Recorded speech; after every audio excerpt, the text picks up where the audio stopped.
Karena itu menurut saya Prabowo sedang memastikan bahwa reformasi Polri tidak menjadi ranah yang sepenuhnya independen atau oposisi terhadap pemerintah. Jangan sampai seperti ini oposisi yang dilakukan oleh Listio Sigit dengan membentuk tim reformasi kan seperti oposisi terhadap Presiden Prabowo. Itu bisa dikatakan kategori subordinasi.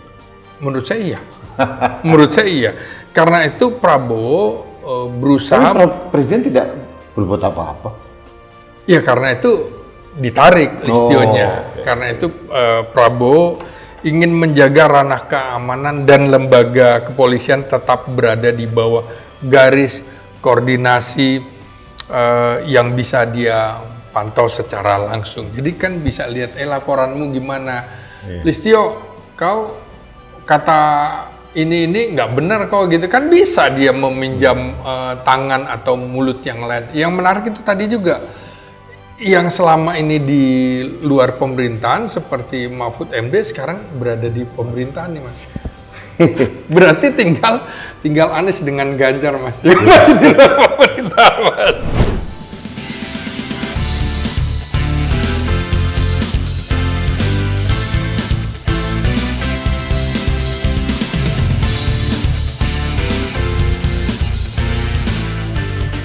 Halo sahabat Indonesia, kita bertemu kembali dalam Anak Bangsa Podcast. Sahabat Indonesia, tanggal 7 November 2025, Presiden Prabowo Subianto membentuk dan melantik Komite Percepatan Reformasi Polri. Ada 10 orang yang ditunjuk pada waktu itu yang dipimpin oleh mantan Ketua MK yang pertama, Profesor Jimli Asidiki. Ada Profesor Mahfud MD.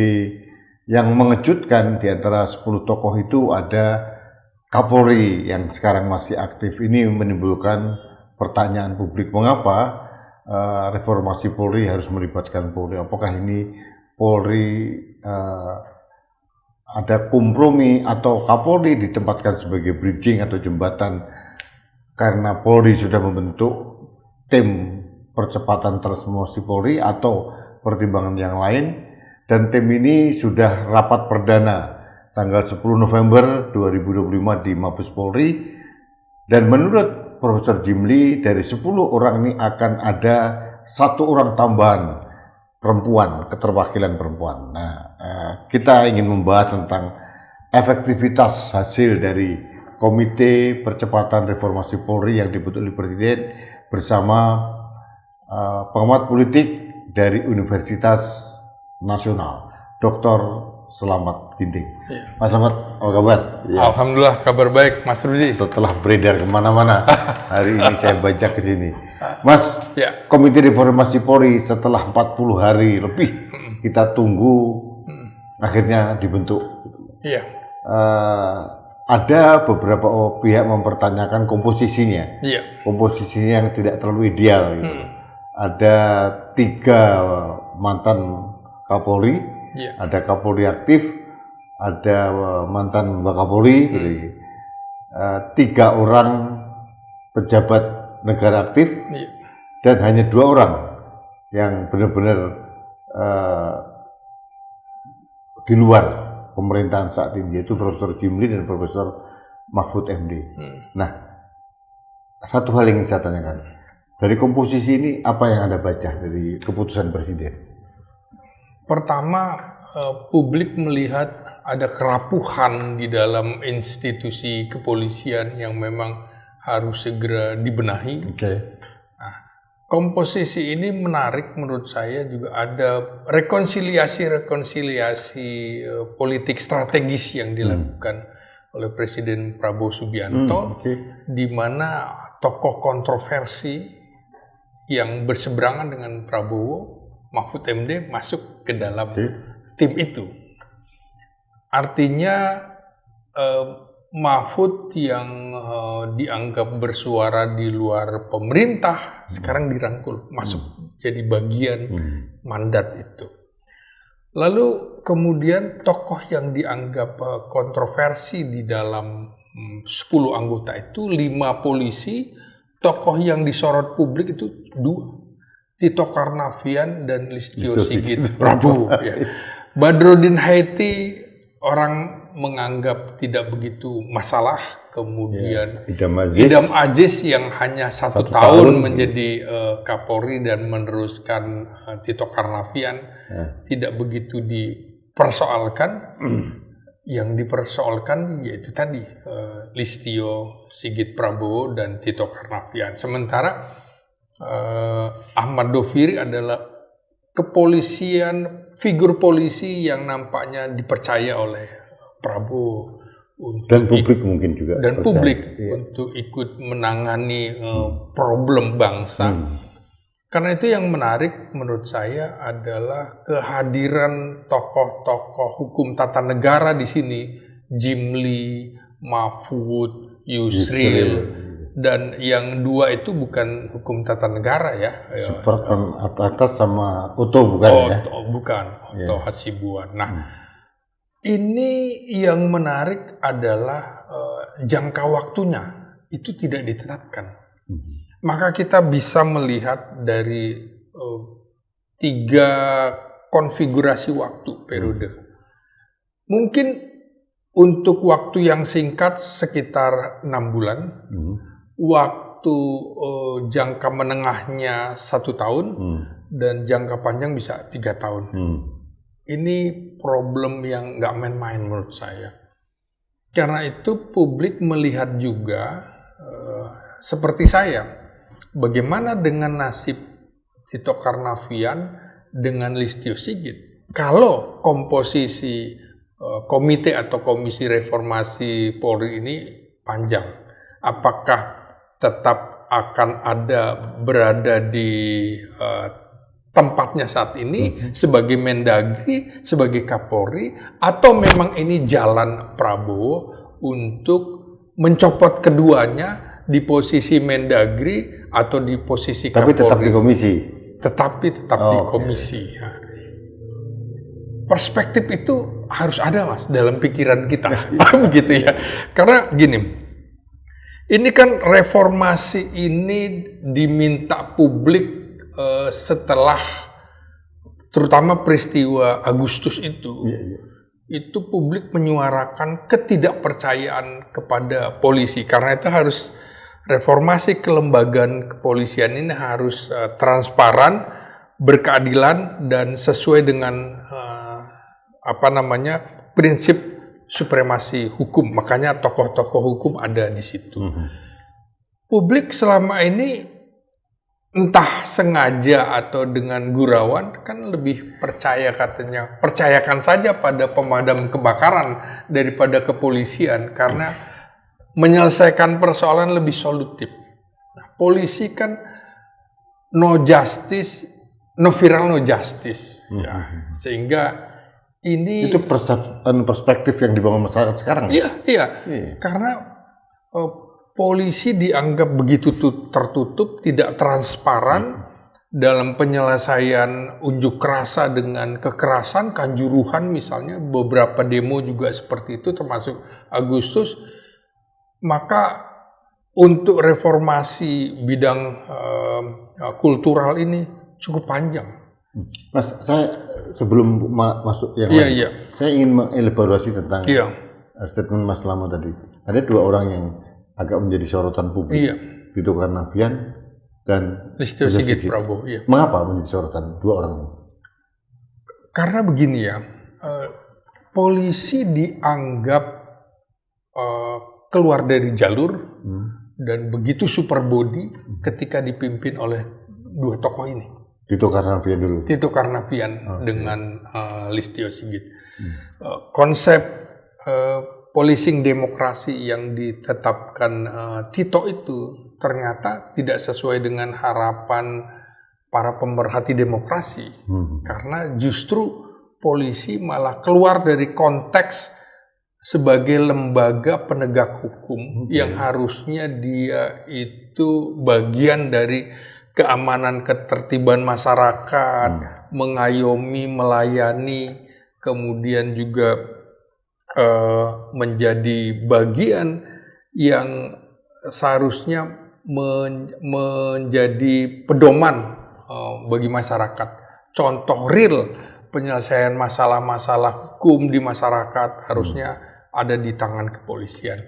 Ini menurut saya terutama konsep polisi yang langsung berada di bawah presiden itu yang membuat polisi merasa dirinya lebih tinggi daripada lembaga penegak hukum yang lain atau lembaga bersenjata seperti TNI misalnya. TNI di bawah Kementerian Pertahanan sebagai layar atasnya, polisi kan tidak. Di situ pun kita harus lihat bagaimana reformasi TNI dulu. Mereka mau dipotong hak-haknya, termasuk difungsi dihapuskan, dia harus tugasnya diperkecil, kembali ke barak gitu ya, walaupun itu nggak masuk akal konsep barat. Tokoh-tokoh seperti SBY, Agus Wijoyo, Agus Wirahadikusuma itu betul-betul ingin ya udahlah maunya masyarakat seperti itu kami layani. Kami harus memperkecil diri, kami harus memotong dosa-dosa kami seperti itu. Tapi ini kan resistensi terhadap polisi. Berbeda ya? Berbeda. Kalau TNI begitu terbuka dan melaksanakan dengan sukarela, kalau polisi Mas Rahmat melihat ada resistensi? Tidak, Jadi mana konsep yang dibawa oleh tim reformasi Polri internal? Belum ada hasilnya? Belum ada. Justru dia tidak dianggap masih, kalau yang kita baca, dia tetap merasa idealnya itu adalah di bawah presiden. Harus ada layer di atasnya. Supaya apa? Supaya organisasi bersenjata ini tidak jadi super body, tidak masuk kemana-mana. TNI masuk ke ranah sipil, pemerintahan sipil, itu dibatasi 16 kementerian lembaga yang bisa dimasuki yang terkait dengan tugas-tugas pertahanan keamanan negara. Kalau gitu polisi harusnya begitu juga, ranah Kamtibmas dan hukum. Atau bukan karena polisi merasa juga sipil, jadi bisa kemana-mana juga? Ya, tapi dia sipil bersenjata. Jadi kan harus di birokrasi itu dibagi 3, Mas. Birokrasi sipil, sipil bersenjata, birokrasi militer. Nah, dia di tengah itu. Jadi sipil bersenjata. Nah, ini kan separuhnya militer, separuhnya sipil. Nah, kalau gitu penanganannya harus betul-betul ekstra. Mas, saya masih nanti tokoh dua orang tadi. Pada saat Pilpres 2024, itu timbul suara-suara di masyarakat tentang parcok, partai coklat itu. Tapi saya kira itu kan sudah dimulai di era Pak Tito waktu era Jokowi. Di Jokowi, jadi Kapolri beliau itu. Nah, artinya memang dua orang ini yang dianggap membawa polisi masuk ke dunia politik atau diperalat oleh kekuasaan. Iya, saya kira Prabowo juga tahu. Artinya setelah dia menang Pilpres kemarin, yang patut diduga juga didukung oleh unsur kepolisian, maka dia merasa bahwa ini yang dulu membuat saya kalah. Artinya Pak Prabowo mengatakan dulu yang membuat dia kalah, tapi yang membuat dia menang juga polisi juga. Jadi artinya betul-betul polisi masuk ke ranah politik praktis.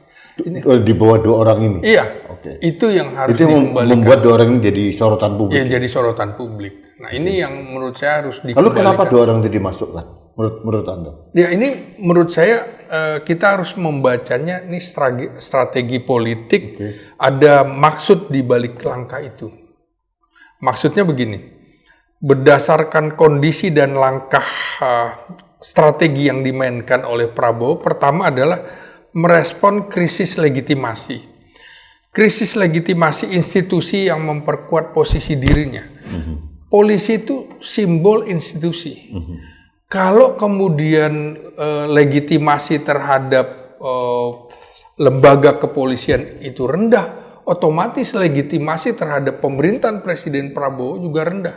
Karena itu dia harus merespon krisis legitimasinya. Nah, dia harus memperkuat posisi presiden dengan kehadiran polisi. Bukan kehadiran polisi justru jadi merendahkan legitimasi kekuasaannya.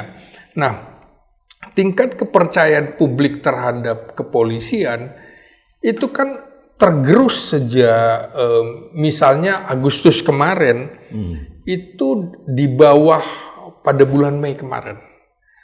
Artinya ada tingkat survei yang melihat tingkat kepercayaan publik terhadap institusi negara seperti kepolisian itu harus ada di angka 70, Mas. Supaya kemudian publik yakin institusi ini berada di atas nilai-nilai yang seharusnya bisa dicapai. Apalagi sekarang melorot tajam sekarang. Ya melorot tajam menurut saya. Yang di 2022 saja misalnya itu kan sampai di bawah 60%, 59% yang DNIJA dan lain-lain, indikator dan lain-lain. Saya lupa menyebut nama-nama lembaga.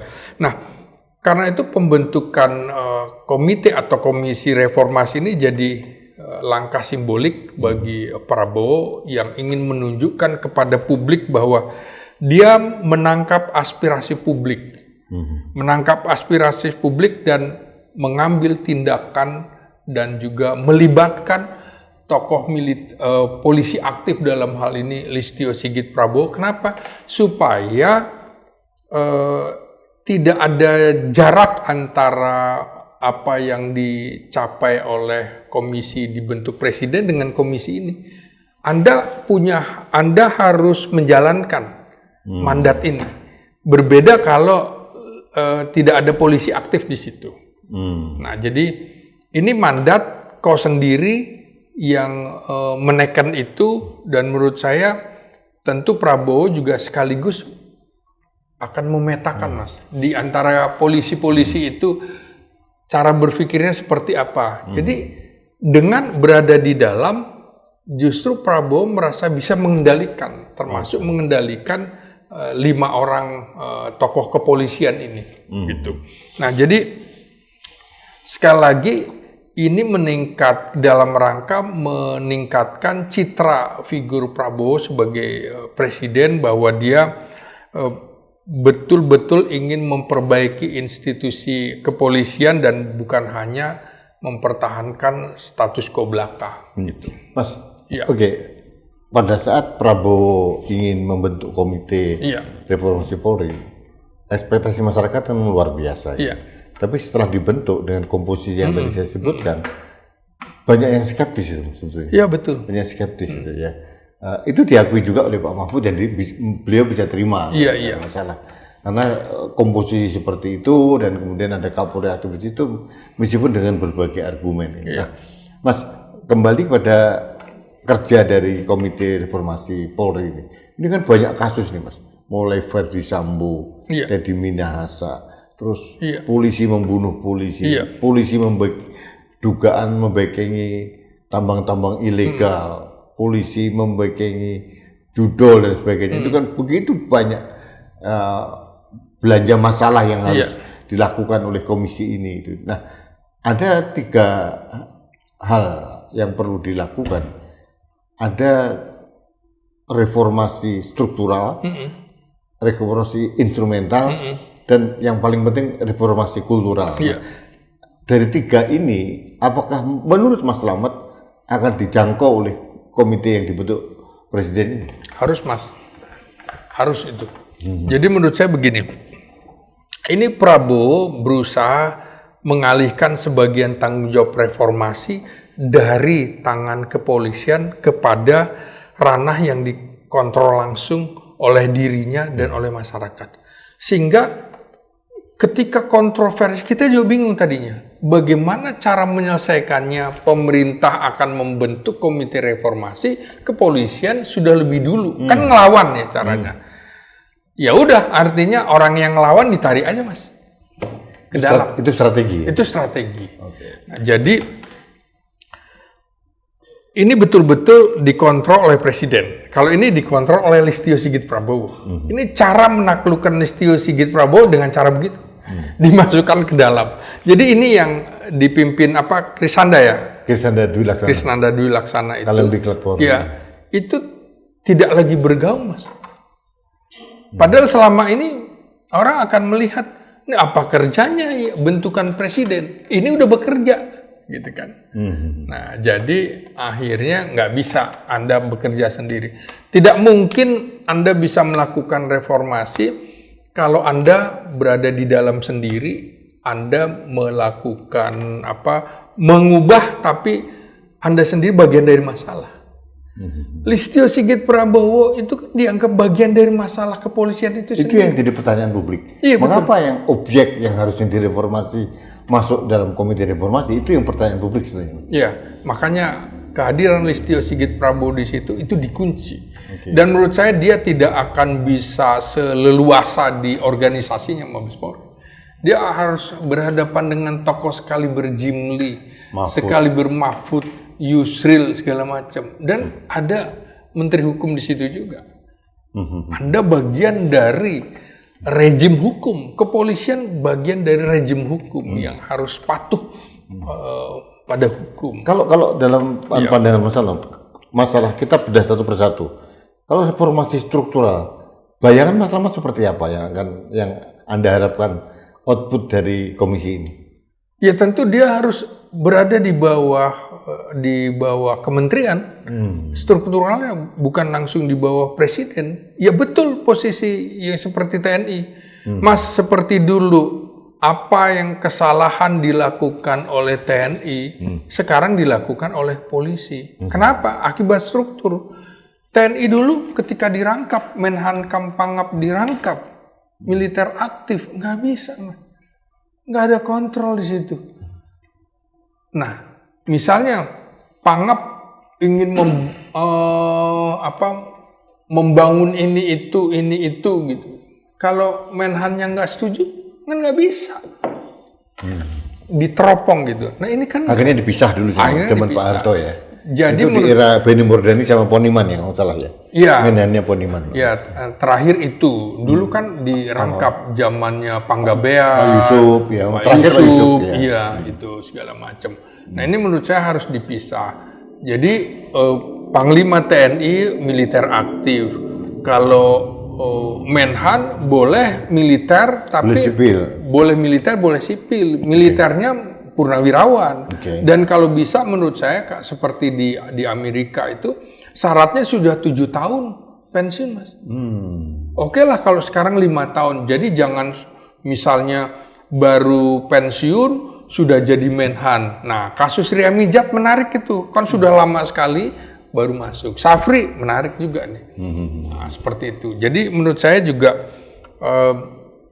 sebaiknya yang ideal dia berada di bawah kementerian. Kementerian apa? Atau dibentuk kementerian karena baru? rejim hukum, Mas. Ini di bawah Kementerian Hukum. Jadi memang ini ada tanda-tanda juga akan dibawa ke ranah Kementerian Hukum. Masukkan saja Kementerian Hankam, Pertahanan Keamanan.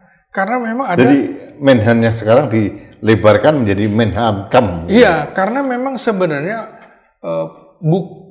harus diksinya satu napas, Mas. Pertahanan keamanan, bukan pertahanan dan keamanan. Sama dengan kepolisian, tugasnya adalah Kamtipmas, keamanan ketertiban masyarakat. Nggak bisa dipisah-pisah. Nggak bisa dipisah. Jadi mungkin yang paling lebih tepat mungkin ada dua hal tadi, di bawah Menteri Hukum atau Menteri Pertahanan Keamanan gitu. Iya. Nah, sekarang Mas, itu negara sedang menghadapi yang namanya perang generasi kelima. Semua negara sedang menata ulang posisi militer, posisi kepolisiannya juga. Artinya apa? Seperti Amerika, sudah bukan lagi Departemen Pertahanan, tapi Departemen Perang. Sekarang gitu ya? Iya, sekarang memang kita sedang menghadapi perang. Perangnya itu bukan lagi generasi ketiga, infanteri melawan kekuatan konvensional, tidak. Makanya menurut asymmetric war. Iya betul.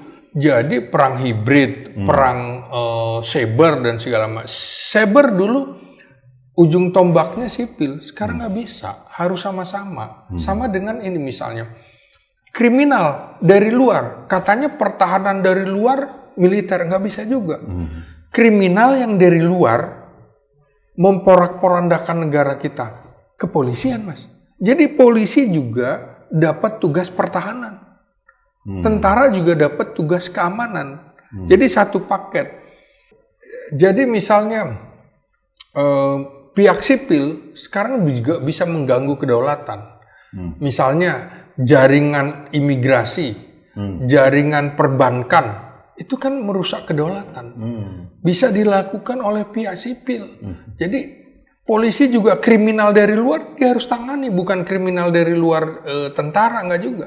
Imigrasi dulu kita sempat militer megang di situ. Ya sekarang juga bisa. Sekarang akhirnya kita harus melihat ini domain polisi, domain militer, domain sipil, kita tata ulang lagi semuanya. Mas, contoh model ya, di berbagai negara yang Mas Slamet tahu. Polisi itu posisinya di mana sih? Polisi banyak, Mas. Ada yang di keamanan, jadi Kementerian Keamanan Dalam Negeri, satu. Di bawah Kementerian Hukum. Ada ya? Di bawah Kejaksaan Agung. Ada juga ya? Ada juga. Di bawah militer juga ada. Jadi sekarang reposisi semuanya. Jadi harus kalau di Indonesia yang paling cocok menurut Mas Slamet di bawah dua itu, salah satu dua. Iya. Mau di bawah Kementerian Pertahanan Keamanan atau Kementerian Hukum. Bisa juga di satu sisi polisi konvensional Kementerian Hukum, polisi paramiliter seperti Brimob di bawah Hankam.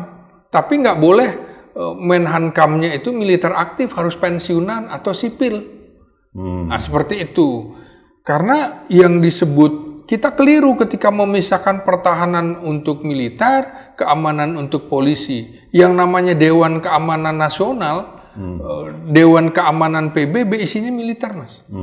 Dewan Keamanan Nasional banyak negara isinya campuran, ya militer, ya kepolisian, ya sipil. Jadi kita sudah tidak bisa lagi. Jadi artinya tepat dong, artinya pada saat Presiden Prabowo merubah Wantanas dirubah menjadi kayak seperti sekarang. Iya, malah itu tanggung menurut saya. Harus juga dibuat Dewan Keamanan Nasional. Ini kan Dewan Pertahanan Nasional. Ya, yang sudah diganti zaman. Iya, ya, jadi sekarang kita nggak bisa ikut kalau ada konferensi keamanan, Dewan Keamanan Nasional. Indonesia nggak bisa, karena nggak punya. Yang punya Dewan Pertahanan Nasional harus diubah kondisinya. Jadi jangan lagi ego sektoral. Kita harus menata, oh ini kepolisian, oh ini militer, oh ini kepolisian dan militer. Mas, ini. kalau itu terjadi, iya. Apakah mungkin polisi mau terima gitu? Bukan soal mau tidak mau. Itu polisi presiden yang Iya. political will dari presiden. Iya, political will presiden. Okay. Dia harus menetapkan. Ini sekarang tantangan kita. Mas, nggak ada jalan lain. Sekarang kita sudah, Angkatan Laut kita sudah nomor 4 kekuatan di dunia. Setelah Amerika, Tiongkok, Rusia, kita nomor 4. Nggak ada jalan.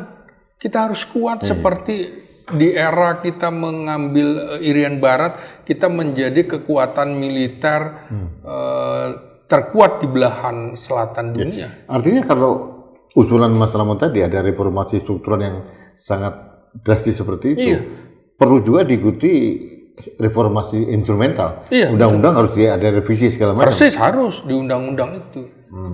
Jadi mau nggak mau menurut saya nanti dampak dari Komite Percepatan Reformasi ini termasuk menyasar undang-undang kepolisian. Makanya kemarin belum sempat gol, ya sudah karena banyak masalah yang harus juga jadi di-hold dulu sekali nunggu rekomendasi dari komisi ini.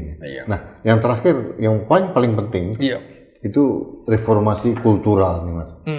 Apa yang Anda baca dari reformasi kultural yang harus dirubah secara direform oleh komisi ini terhadap Polri yang sekarang? Dia harus menjadi lembaga yang transparan dan akuntabel. Misalnya memberikan laporan kepada publik selama tiap 6 bulan apa yang dilakukan. Itu harus menjadi catatan rekomendasi dari komite ini. 6 bulan seperti apa? Jangan ada kasus dibiarkan. Kasus Sambo dibiarkan. Muncul lagi kasus Teddy Minahasa. Itu rangkaiannya tahun 2022 loh, itu berbarengan. Terus kasus Kanjuruhan. Loh, 3 kasus ini sepertinya publik dianggap tidak ingat peristiwa ini. Enggak, kita harus tetap ingat peristiwa-peristiwa, catatan-catatan buruk di depan gedung Bawaslu di mana ada berapa belas orang tewas, itu kan harus jadi catatan. Tindakan represif, kemudian tidak perlu lagi menurut saya disatukan dengan militer di dalam pembentukan tarunanya. Misalnya basic di Magelang, nggak perlu doktrinnya beda. Gitu kan. Ya sudah dipisah ya. Ya, sudah dipisah. Polri sama Marang, oke. Ya, jadi menurut saya nggak ada masalah itu nanti misalnya Panglima TNI dengan Kapolri berada di bawah Kementerian Pertahanan supaya nantinya jelas, Mas. Oh, ini sekarang yang kita hadapi adalah ancamannya Kamtipmasnya lebih besar. Oh, berarti dana untuk kepolisian lebih besar. Oh, ancaman. Oh, ini senjatanya senjata militer atau senjata kepolisian, jadi enak dibagi. Kalau seperti itu lebih ideal sebenarnya. Lebih ideal. Sekarang ini jomplang antara polisi dengan TNI ya. Nah, jadi menurut secara di bawah presiden, iya, anggaran langsung iya, sebagai pengguna anggaran iya, gitu ya. Satu, hanya TNI hanya kuasa pemegang anggaran. Jadi sebenarnya konsep Kementerian Hankam itu yang dicanangkan oleh Presiden Soekarno dulu. Dari tahun begitu dekret Presiden 59 itu tahun 60 sampai 62 penyatuan angkatan kepolisian di bawah ABRI itu konsepnya Bung Karno tuh. ABRI itu konsepnya Bung Karno. Setelah melihat polisi pernah dibawa kejaksaan, polisi pernah dibawa kehakiman, polisi pernah sejarahnya gitu. Pernah. Polisi pernah dibawa Departemen Dalam Negeri. Maka Soekarno melihat ancamannya. Jadi kita harus lihat hakikat ancaman. Sekarang sudah ada hakikat ancaman. Jadi nggak apa-apa, lentur aja. Polisi karena ancamannya seperti ini harus disatukan di dalam Kementerian Hankam. Oh, polisi mau dikedepankan apanya? Hukum. Ya udah Kementerian Hukum. Nah, ini kan supaya sebenarnya polisi juga jangan harus ada yang mengontrol kekuasaan. Misalnya begini. Penyidikan di tingkat Polres, maka dia harus disupervisi oleh peneliti penyidik kejaksaan negeri. Nah, kalau di tingkat Polda harus peneliti penyidik kejaksaan tinggi. Nah, kalau Bareskrim atau Mabes Polri sudah kejaksaan. Supaya nggak bolak-balik, Mas, kasusnya. Sekarang ini belum terjadi seperti itu. Ya. Dan tidak boleh ada membantu penyidik. Penyidik itu harus perwira. Karena itu polisi harus pintar. Rekrutmennya harus ditingkatkan lagi. Karena ujung tombak pelayanan masyarakat juga kemudian Kamtipmas harus ada di kepolisian. Saya sependapat sih, pendapat Mas Slamet tentang polisi khususnya di bawah Hankam, Kementerian Hankam gitu ya. Jadi sejajar dengan Panglima TNI, tapi masih ada yang kontrol. Gitu. Iya. Jadi supaya tidak ada semacam ketidakadilan dalam satu kuasa pengguna anggaran, apalagi pengguna anggaran. Itu kan luar biasa. Dana Kemenhan 137, tapi kan dibagi dengan 5 pos. 5 pos. Polisi 126 sendiri. Nah, ini yang harus diberi. Pertanyaan saya sekarang, apakah mungkin komisi yang dibentuk dengan komposisi seperti ini, dengan mandat yang diberikan, yang diwacanakan oleh Presiden, bisa mengabsorb pendapat seperti Mas Slamet? Ya, saya kira kita harus memberikan input kepada tim ini bahwa ini ancaman dunia seperti sekarang ini. Maka kita harus juga mengembalikan di mana posisi-posisi struktural polisi yang paling pas. Kita bukan ego sektoral, tapi mana yang pas untuk kepentingan bangsa dan negara. Soekarno dulu melihat bahwa kita akan menghadapi Belanda, maka polisi masuk di sini. Nah, seperti itu. Jadi bukan ego sektoral. Kalau mau lihat ego sektoral, Mas, di Undang-Undang Dasar 45, Presiden pemegang kekuasaan tertinggi atas AD, AL, AU. Harusnya kan ini seperti era Soekarno, Menteri Panglima Angkatan Darat, Menteri Panglima Angkatan Laut, Menteri Angkatan Udara, Menteri Panglima Angkatan Tidak ada Kepolisian. Panglima TNI berarti? Iya, tidak ada Panglima TNI. Atau Mereka Joint of Staff seperti di Amerika mungkin seperti itu kali ya? ya tinggal kita lihat mana yang lebih bermanfaat saja. Ini kan sebenarnya supaya lebih menyatukan. Kalau di Undang-Undang Dasar 45 nggak ada Panglima TNI-nya, nggak ada, Mas. Ada. Jadi seharusnya Gun Kuat sama Bin Kuat jadi satu. jadi satu. Sekarang matra-matra itu TNI itu hanya Bin Kuat aja. Hanya Bin Kuat. Gun Kuatnya, pengguna kekuatannya Panglima TNI. Nah, makanya kemudian dalam beberapa kasus, saya nggak usah sebutkan namanya, misalnya Menteri Pertahanan ingin mengadakan latihan perang dengan Cina di Natuna misalnya. Kalau Panglima TNI-nya tidak mau, nggak bisa dia. Ya sama juga, dia pengen beli ini. Menhannya nggak setuju, uangnya nggak ada nih, nggak bisa juga. Jadi waktu zaman Pak Karno lebih sesuai dengan Undang-Undang 45 sebenarnya. Oh iya, jadi di dalam Undang-Undang Nasution sebagai Menko Kasab waktu itu ya. Iya betul. Oke. Itu tahun 62 ya. Jadi sebenarnya ini amanat konstitusi juga di dalam pasal 30 kan jelas usaha-usaha pertahanan keamanan negara dilaksanakan dengan sistem pertahanan keamanan rakyat semesta di mana TNI dan Polri sebagai kekuatan utama dan rakyat sebagai kekuatan pendukung. Jadi satu paket, Mas.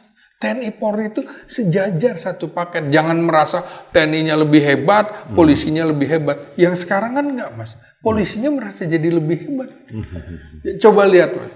Saya kadang-kadang tertawa juga penanganan unjuk rasa.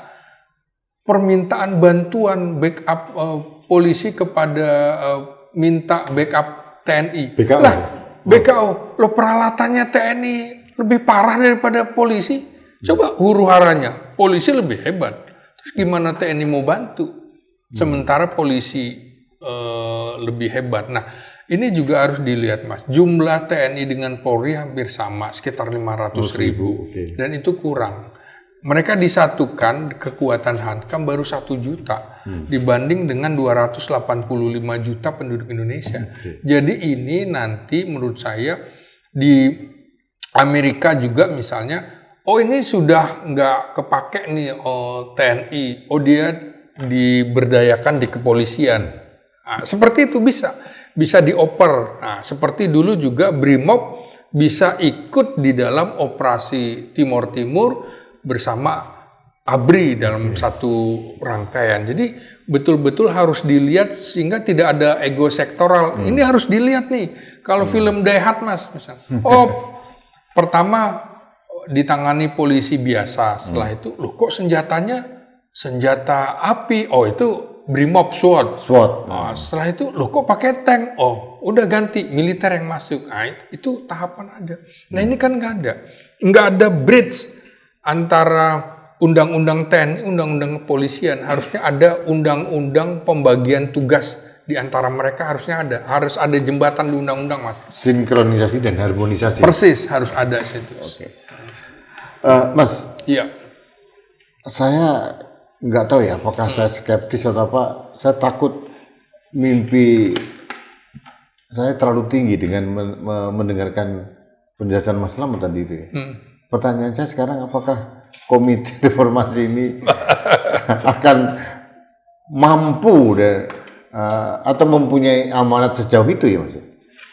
Ya memang ketika Kapolri aktif, mantan Kapolri, mantan Wakapolri masuk gitu kan, tentu publik juga sudah menuding ini jangan-jangan komite ini hasilnya pepesan kosong kan gitu. Karena itu menurut saya Prabowo sedang memastikan bahwa reformasi Polri tidak menjadi ranah yang sepenuhnya independen atau oposisi terhadap pemerintah. Jangan sampai seperti ini oposisi yang dilakukan oleh Listio Sigit dengan membentuk tim reformasi kan seperti oposisi terhadap Presiden Prabowo. Itu bisa dikatakan kategori subordinasi.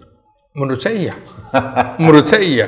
Karena itu Prabowo berusaha. Tapi Presiden tidak berbuat apa-apa. Ya karena itu ditarik listionnya. Karena itu Prabowo ingin menjaga ranah keamanan dan lembaga kepolisian tetap berada di bawah garis koordinasi yang bisa dia pantau secara langsung. Jadi kan bisa lihat, laporanmu gimana? Listio, kau kata ini nggak benar kok gitu kan, bisa dia meminjam tangan atau mulut yang lain. Yang menarik itu tadi juga, yang selama ini di luar pemerintahan seperti Mahfud MD sekarang berada di pemerintahan nih Mas. Berarti tinggal Anies dengan Ganjar Mas. Di luar pemerintahan Mas. Mas, ini kalau dari konferensi pers dari Ketua Komisi, Profesor Jimli Sidiki, itu kan akan ada dua rekomendasi, internal dan eksternal. Internal akan diserahkan langsung kepada polisi untuk menjalankan, eksternal langsung kepada presiden. Gitu. Nah, terus berikutnya juga akan ada laporan per 3 bulan. Nah, mungkin bukan hanya 3 bulan, tapi itu per 3 bulan mungkin Mas Ahmad tadi bisa 6 bulan, bisa setahun dan sebagainya. Nah, pertanyaan saya satu, kalau ada dua opsi ini, apakah dengan seperti ini Listio Sigit tetap jadi Kapolri, berarti dia akan menjadi Kapolri lebih dari 5 tahun itu, karena Januari ini udah 5 tahun, Pak. Atau mungkin yang tadi ya Mas Ahmad bilang bahwa ini salah satu strategi yang paling smooth untuk mengganti Kapolri, supaya dia tidak terkesan Kapolrinya diganti tapi Listio Sigit tetap di situ. Gitu. Itu bisa terjadi begitu ya? Bisa terjadi. Jadi dengan alasan dia polisi aktif tapi ada kerjaannya di situ. Karena pensiunnya masih lama. Kan sama seperti Budi Gunawan waktu itu kan. Dia Jenderal Bintang 4 di mana? Karena di Mabes Polri harus cuma 1 Jenderal Bintang 4. Maka ditaruh di BIN. Nah ini BIN. Maka ini juga barangkali komite reformasikan gitu. Saya mendengar cerita itu di balik layar, bagaimana akhirnya Pak Sutioso dikorbankan untuk menempatkan BG waktu itu. Ini Pak Sutioso cerita sama saya sendiri, tapi nanti kita bahas terpisah dengan Pak Sutioso. Nah, Mas, ada catatan juga. Ini 3 mantan Kapolri dan 1 Kapolri aktif. Ini catatannya 4-empatnya itu Kapolri diangkat oleh Jokowi. Karena Badrudin Haiti itu tahun 2015 mulai jadi, itu kan udah era Presiden Jokowi. Jadi 4-empatnya di era Jokowi. Mengapa ya Pak Prabowo tidak mengangkat sebelum-sebelumnya lah Trimur Pradopo atau mungkin semacam Sutanto gitu ya, atau mungkin Bimantoro yang masih punya. Kenapa ya yang semua Kapolri itu hanya Kapolri yang diangkat di era Jokowi? Pertama menurut saya Prabowo sedang membidik 2 hal Mas. Itu Kapolri di era Jokowi. Itu kan ya jadi di tengah keprihatinan publik terhadap institusi kepolisian di bawah Jokowi. Jadi ini kan dia bidik. Artinya ada keprihatinan terhadap maraknya pelanggaran yang dilakukan oknum kepolisian, sekaligus mereka yang menilai keamanan dan ketertiban masyarakat itu harus menjadi objek vital bagi polisi untuk diutamakan. Kalau keamanan ketertiban masyarakat, siapa sih yang dekat dengan masyarakat? Ya polisi yang di bawah. Harusnya itu yang diperbanyak, bukan polisi elitis yang tiba-tiba nangani korupsi, yang tiba-tiba nangani kejahatan kerah putih, segala macam. Harus yang bawah. Maka menurut saya patroli-patroli kepolisian itu harusnya diutamakan. Nah, ini juga bidikan yang kedua, dia sedang memperkuat basis pemilihnya. Jadi pasti ada kepentingan Prabowo Subianto, nggak mungkin nggak. Dengan menunjukkan bahwa dia tidak hanya populer di ranah pertahanan keamanan, tapi juga dia serius membenahi reformasi kelembagaan kepolisian. Jadi itu tadi, kenapa pertanyaan Mas Rudi, kenapa itu polisi-polisi yang diangkat oleh Jokowi, ya sedang dibidik. Bahwa lo itu dulu masuk dalam perangkap, sehingga kepolisian masuk dalam ranah politik praktis. polisi boleh berpolitik tapi tetap politik negara, seperti juga TNI, seperti juga kejaksaan, karena dia pengacara negara. Berpikirnya harus untuk negara, bukan untuk politik praktis. Mas, dari konstelasi komposisi, kemudian tugas dan segala masalah yang Mas Slamet sampaikan tadi, Mas Slamet ada optimisme terhadap hasil komisi? Saya harus optimistis. Harus optimis? Iya, harus optimistis. Jadi ini juga menarik. Ada risiko dan tantangan strategis yang dihadapi komite ini. Yang harus dicermati jika gagal, Mas. Jika gagal, maka kerugian reputasi besar tokoh-tokoh itu. Apa iya Jimli mau menggadaikan nama besarnya, termasuk Mahfud MD, Yusril. Nah, kemudian itu tadi mantan Kapolri dan mantan Wakapolri, apa dia juga ingin namanya hancur? Pasti dia nggak ingin gagal. Karena itu hasil reformasi mungkin walaupun agak lambat, kita harus agak sabar. Itu jangan hanya sebagai kekuatan simbolik aja, tapi betul-betul publik bisa nilai bahwa pemerintah bukan hanya sedang show of force kepada publik sesuai dengan tuntutan tanpa substansi. Harus substansinya jelas. Itu kultural, struktural, dan instrumental harus bisa. Dan kalau ini gagal, otomatis menurut saya legitimasi Presiden Prabowo akan turun. Dia tidak ingin gagal. Karena itu kita harus optimistis. Ini bagi Mas Slamet ini juga pertaruhan Presiden Prabowo juga ya? Oh iya, ini kan persoalan legitimasi pemerintah. Nah, salah satu unsur yang mengurangi legitimasi pemerintah kalau kepolisiannya hancur lebur, babak belur. Jadi ini harus, jadi ini ada pertempuran di dalam unsur dirinya, bahwa polisi aktif juga dan juga polisi aktif di komite harus dilihat sebagai bukan hanya politik kepentingan Listio Sigit Prabowo, tapi ini juga melibatkan orang yang mantan Kapolri atau Kompolnas sebenarnya mesti dilibatkan juga, Mas. Yang saya tidak habis pikir tadinya Menko Polkam tuh masuk di dalamnya, ternyata tidak. Iya. Saya pikir begitu. Karena padahal dia kan ketua Kompolnas, ex officio. Iya. Saya tidak agak kaget juga. Iya. Justru Menteri Wakil Menko Hukum ya, iya. Uto malah masuk. Iya, orang buat apa dua-dua gitu. Dua-dua gitu. Iya. Jadi seharusnya Menko Polkam, iya. karena beliau ketua dari Kompolnas gitu. Iya. Memang masuk akal juga, Mas, ketika orang menganggap komite ini tidak independen karena ada 5 unsur kepolisian, terlalu banyak. Ya, ini Mas, 5 kali kepolisian, 3 pejabat aktif gitu ya, dan hanya 2 nih. Tidak tahu lagi satu lagi perempuan siapa yang dia akan dipilih oleh presiden ya. Jadi presiden minta untuk satu keterwakilan perempuan. Mudah-mudahan tokoh akademisi yang independen juga sehingga bisa menemani Pak Mahfud sama Pak Jimli gitu. Karena komposisinya sudah jomplang ini. Nah, tapi Mas Slamet sudah menjelaskan tadi bahwa meskipun dengan komposisi yang sangat tidak ideal, ini 2 pertaruhan Presiden Prabowo sendiri kalau hasilnya jelek, dan pertaruhan Profesor Jimli dan Profesor Mahfud. Serta Profesor Yusril kalau ini gagal. Ini pertaruhan integritas, kredibilitas beliau ini kalau dipertaruhkan gitu. Nah, sekarang masyarakat ini diberikan ruang dan waktu oleh komisi ini untuk memberikan masukan, dan saya berharap salah satu orang yang akan diundang itu Mas Slamet Ginting gitu, untuk memberikan masukan ini, karena mereka sedang belanja masalah dalam waktu 3 minggu ke depan.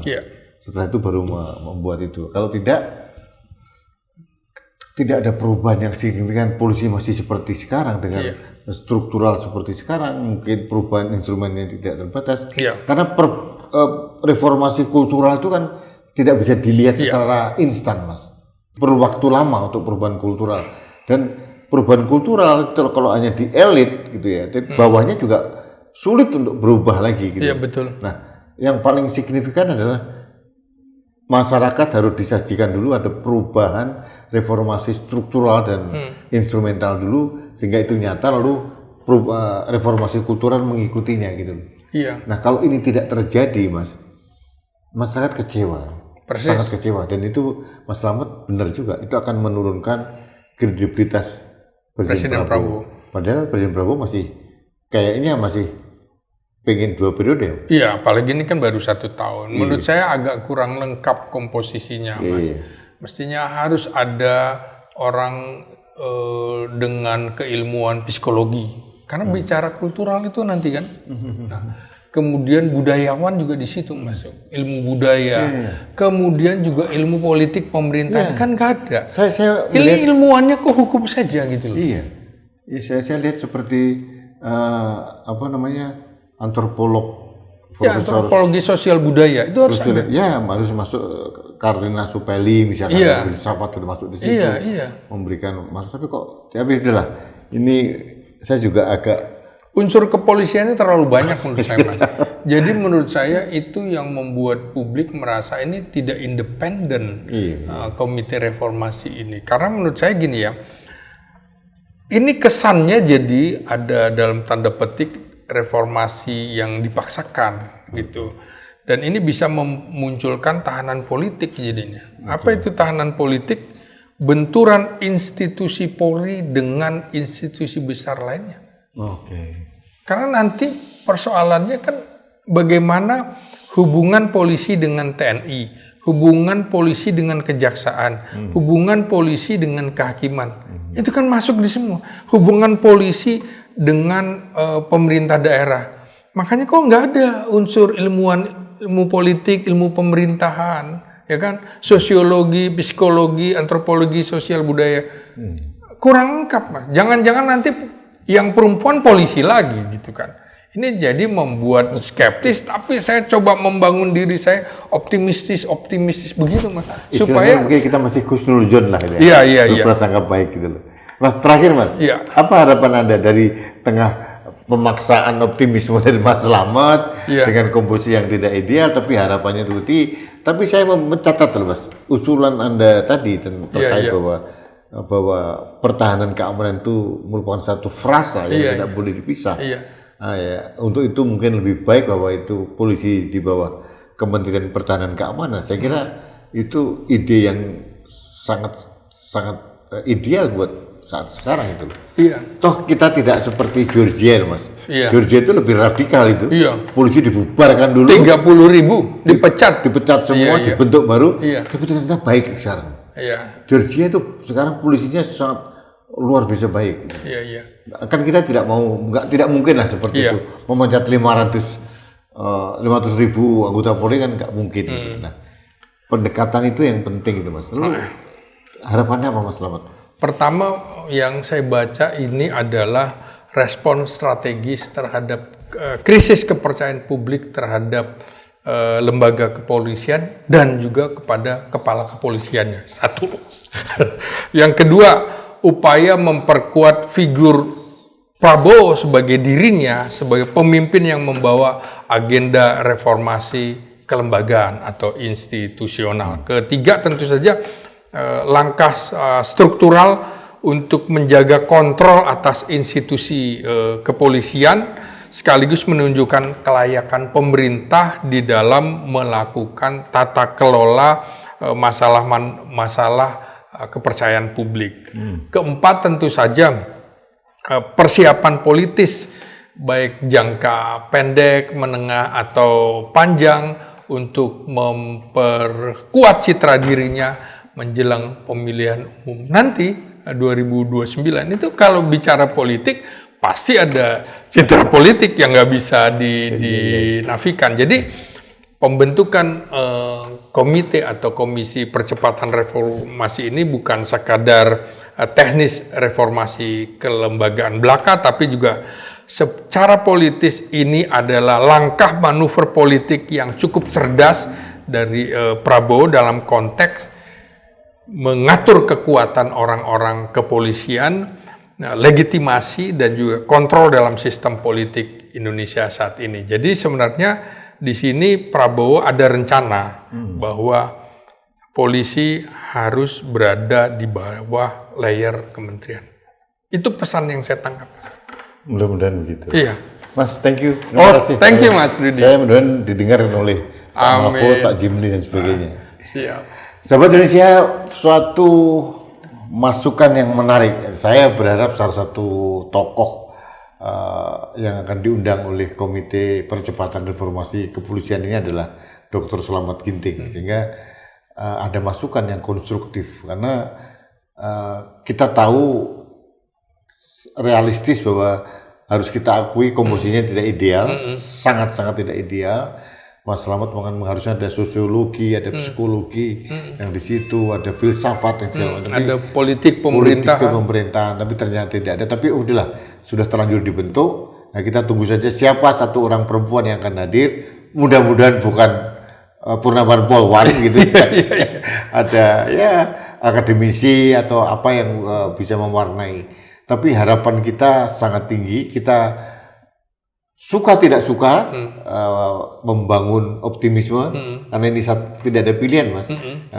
Karena sampai detik ini ya, karena mungkin masih beberapa hari belum ada quick win yang dihasilkan dari paling enggak karena komposisinya 5 itu dari bidang hukum, ada indikasi bahwa kepolisian akan berada di bawah Kementerian Hukum. Bisa jadi. Dan masyarakat juga sempat bertanya-tanya mengapa rapat perdananya di Mabes Polri. Ya itu menjadi jeruk makan jeruk. Tapi apapun terjadi, kita tunggu dulu lah. Kita tidak. Untuk sementara harus optimistis kita dulu. Bangun optimisme dulu. Nah, karena seperti yang dikatakan oleh Pak Slamet Ginting bahwa kalau ini gagal, pertaruhannya bukan pada sekedar integritas tokoh-tokoh seperti Profesor Yusril, Profesor Mahfud MD, Profesor Jimli, juga ini akan berpengaruh pada integritas dan kredibilitas kepercayaan publik terhadap Presiden Prabowo. Jadi ini pertaruhan besar. Mudah-mudahan percakapan kita ini didengar oleh Pak Mahfud MD minimal, atau Pak Jimli akan kita kirim kepada beliau supaya didengarkan. Mudah-mudahan menjadi masukan konstruktif dalam kerja Komisi Percepatan Reformasi Kepolisian. Terima kasih. Kita bertemu kembali dalam Anak Bangsa Podcast selanjutnya. Sampai jumpa. Terima kasih. Siap.